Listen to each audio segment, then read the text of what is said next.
Сайн байцгаана уу, энэ өдрийн мэнд хүргэе. 3 гаруй имлэгийн чихмруулын мэтлэмж Батчулуун байна. За та бүхэнд хамрын тасалбчийн болон хянгасны мөрөлтийн талаар энгийн ойлгомжтой байдлаар хэлж өгье. За хамрын тасалбчийн болон хянгасны мөрөлт нь нүүрний ясны хуурал мөрөлтийн дотор эзлэх хуваараа 60-аас 70% эзэлдэг. Хамрын хянгасны хуурал нь дангаараа 40-50% эзэлдэг. За харьцангуй манай оронд бол хамрын хянгасны хуурал ахуйн гэмтлээс болон шалтгаантай хянгасны мөрөлтийн гэмтэл элбэг тохиолддог. Тэгэхээр юу гэхээр манай хүмүүсийн дотор залуучуудын дотор зодон цохон тиймэрхүү асуудлууд их байдаг. За зодон цохон биш байсан ч гэсэн ахуйн гэмтлүүд ихтэй мал аж ахуйтайгаар морь малтай ноцдох энтертэй холбоотой өвлийн улиралтай тийм учраас салдраж гулгаж юм өргөх энтертэй холбоотой хянгасны гэмтлүүд бол их тохиолддог. За яг наривчсан судалгаа байдаг ч гэсэн усын 1-р эмнэлэг, 2-р эмнэлэг, 3-р эмнэлэгт хэвтийн эмчилүү чаргалаа хийлгэж байгаа хүмүүсийн 50 орчим хувийг дангаараа энэ хамрын хянгасны болон тасалбчийн мөрөлт эзэлж идэг. За тасалбчийн мөрөлт нь бол харин өөр шалтгаанууд байдаг. За гэмтлээс болохоос гадна хамрын хөндөй дотор ургасан хавдар, полип энтертэй холбоотойгоор энэгшлин гэж ярьдаг. Хамрын тасалбчийг голоор байдаг ханыг хажуу тишээ мөрөлөх байдлаар хамрын тасалбчийн мөрөлт тохиолдож болно. За 3 дахь хэлбэр нь бол хамрын тасалбчийн төрөлхийн мөрөлт гэж байдаг. Ер нь яг зүгээр та бүхэнд хэлэхэд хянгас маань гадналалтын энэ хамрын хэсэгт байгаа хянгас 6 яснаас бүтэн 3 хос дээд өрөөний хамрын сэртэн тухны хамрын сэртэн 3 яс тэгээд хоёр талдаа 6 яснаас бүтэж байгаа. Таславч маань бол таславчийн мөгөөрс за хамрын ёроол буюу дээд өрөөний хамрын сэртэн анжсаас эхлэх юм босоо ялц гэсэн 30-аас 40% нь мөгөөрс 60-аас 70% яснаас бүтсэн юм хаан байна. Тэгэхээр энэ хааны мөрөлтийг хамрын тасалбчийн мөрөлт гэж байгаа. Хүн амын дунд яг 100% тэвдэх шиг тасалбчтай хүн ховролтоо за 90% нь ямар нэгэн хэмжээгээр тасалбчийн мөрөлт бай. Гэтэл тэр мөрөлтөд дотоос яг мис засал шаардлагатай хамрын амьсгал саад учруулсан эсвэл хамартай арьсдаг дайвар хөндөөнүүдийн агарчтад саад учруулсан байдлаар мис шаардлагатай эмгийг тэр тасалбчийн мөрөлтүүдийн дотор ихад 10% эзэлдэг байх нэ. За эмчилгээний хувьд бол за хамрын хянгасны хуурал дотроо шинэ хуурал, хуучин хуурал гэж хоёр хувааж байгаа. Шинэ хуурал гэдэг нь гэмтэл авснаас хойш онлын хувьд бол 7 хоног дотор хууралыг хэлээд байгаа. Гэхдээ яг практиктор бол 14 хоног дотор шинэ хууралыг засчдаг.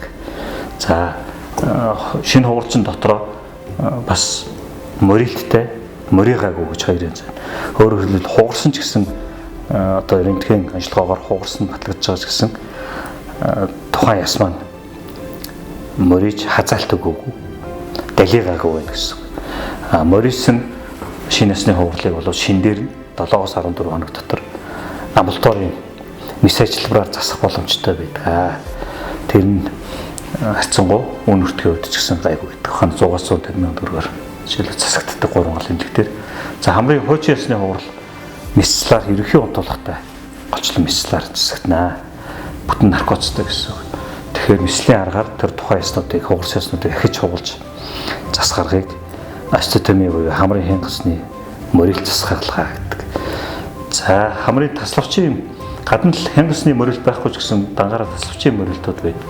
Мөн эмчилгээ нь мислийн аргаар засагддаг механик саад байгаа учраас тэгэхээр тасалбчийн мөгөөсний хальс, ясны хальсыг хоёр талд нь хуулж голоос нь мөрийн далийн хэсгүүдийг авч тэгшгийн хэсгээс нь буцааж тавиад хоёр талд нь чихээс хийх аргаар хамрын тасалбчийг голын байрлалд оруулах хаалгааг септопластик буюу тасалбчийн мөрөлт засах хаалгаа гэдэг хаалгаа хийгддэг. За энэ тасалбчийн хянгасны мөрөлт засах болон тасалбчийн мөрөлт засах хаалгаа нь түрүүн хэлсэн хамар хоолой мислийн практикт элбэг хийгддэг хаалгаа. Нийт хаалгааны 50 орчим 60 орчим хувь хамрын тасалбчийн мөрөлт, хамрын хянгасны мөрөлт засах хаалгаанууд дангаараа эзэлж яддаг баг. За хамрын хянгасны мөрөлт бол цэвэр гоо сайхны талдаа ашиглагдaltaй хүний хамар мөрөө байх гэдэг маань. эрүүл мэндийн талаасаа нэг асуудал байхгүй. За хамрын таславчийн мөрөлт бол эрүүл мэндийн талаасаа чухал ач холбогдолтой юм аа. Хамрын таславчийн мөрөлт за нэгдүгээр дамжсгал гэдэг юмд хамгийн чухал үүрэгтэй олцдог. Хамрын таславч голоор байж иж хамрын амьсгал хэвээ явагдах нь. Хамрын амьсгалд сааттай байдлаар хамрын таславч мөрөөсөн бол засгаас өөр засах зайлшгүй шаардлага гардаг. Хамраар амьсгалж ээж одоо хүний туслах булчингууд амьсгал туслах булчингууд ажиллаж ээж агаарыг гүйц сорж авдаг. Гэтэл хамрын амьсгал байхгүй тохиолдолд одоо рефлексээр ажилладаг байна. Рефлексээр тархи руу очиж мэдээлэл дамжиж өрц болон хавир хооронд байдаг туслах булчингууд ажиллаж ээж агаарыг гүйц сордог. Хамрын амьсгал байхгүй тохиолдолд ямар ч хүний хувьд ер нь хамгийн түрүүнд амт тэмцээд толгой төрхөвдөөд хэцүүддэг. Тэгэхээр өчлөрөгчд хамгийн мэдрэг хэрэгтэн тарих учраас хамгийн түрүүнд толгой өвдөж байгаа. Шин нойр худаад унтж чадахгүй энэ төр байдал төрдөг.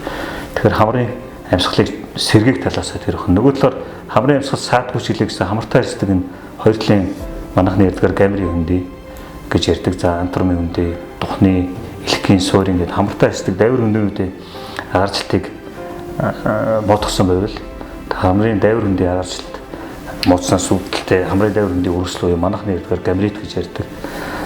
Өрсөл үүсэх нэ. Тэр өрсөл үүсэх шалтгаан нөхцөлийн 80% нь ямар нэгэн байдлаар тэр дайвар хөндөй агарчлт муудах байдаг байна. Тэгэхээр хамрын таславчийн мөрөлтийг засах нь ийм ач холбогдолтой. За өшөө нэг зүйл нь хамрын таславч голоор байж хоёр талд нь ийм самбалдгууд байдаг. Орж байгаа агаар маань төрөвлийн турсгал буюу ингэж хуйларсан байдлаар агаарын урсгал ийм замаар ордог. Гарах урсгал маань ийм замаар гардаг. Гэтэл хамрын таславч мөрөлтөөс болоод орж байгаа агарыг тэр хуйларж орно гэдэг маань их зам туулна гэсэн үг шүү дээ. Тэгэхээр орж байгаа агарыг бүлээсгэх, чиглэх, цэвэрлэх энэ үйл ажиллагааны 50-70% зөвхөн энэ хамар хийждэг. Тэгэхээр хамрын таславч мөрөлтөөс болж хамрын орж байгаа агарыг бүлээсгэж, чиглэж чадахгүй, цэвэрлж чадахгүй тэртэй холбоотой хамрын састын өөрийнх нь хаталт хуурайшил, цусаалт, гэмтлүүд, залгуурын саст, тэгээд дуу хоолой гарах хэрэгтэн түнхэд нөлөөлөх, үр цаашлуул, уушгинд нөлөөлөх аюултай байна. Тэгэхээр хамрын таславчийг засах нийцэл хийгддэг. За тавчхондоо бол иймэрхүү байна. Гурван гол баримтгээр чих хамар хоолой хамрын болон чихний залгуурын гэж хамар хоолой хавдраас бусад их мэслүүд хийгддэг. Анхаарал тавьсан баярлалаа.